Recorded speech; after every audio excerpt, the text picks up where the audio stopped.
This is Mark Schwarzer from MTC Media. Once again, fan behavior has jumped to the forefront on the front pages. This time it involves Chris Paul family being accosted in Dallas. How the story goes, and it's been developing all the way up to this point, was allegedly two fans wanted to come down there to give him a hug or to say something to his parents. No matter what the case may be, they shouldn't have been down there. And they should have left him alone, especially with reports saying that his mom had asked them to be left alone, whether you're saying Happy Mother's Day, whatever. But this idea that fans cannot respect the fact that a ticket does not give you the wherewithal to do whatever the heck that you want to do.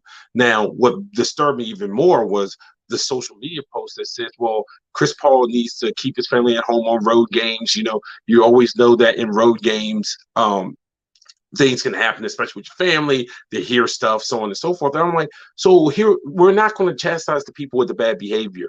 It's you should adjust to the people with the bad behavior instead of the people with the bad behavior having their names published and those guys being ostracized for what they did. Is totally the wrong message being sent out. I don't care what you say about the fans and buying a ticket.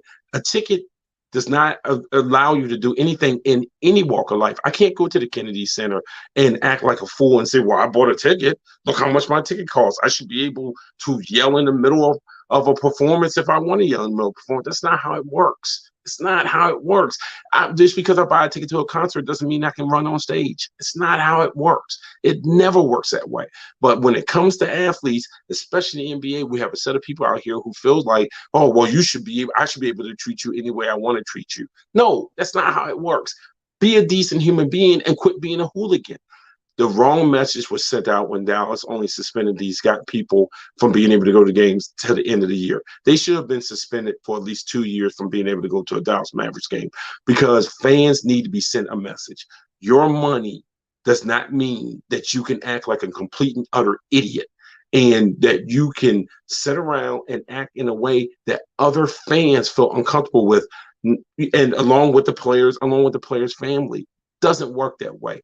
Act like you have some sense. And if you get that emotional about sports and sports mean something to you, that much to you, then you know what? You know, maybe you need to be like, I believe it was Harvey Updike, the guy from Alabama, when he said, I need to get my priorities straight after he poisoned the tumor trees. Maybe you should take his advice and get your priorities straight because sports shouldn't mean that much to you. This is Marcus Washington.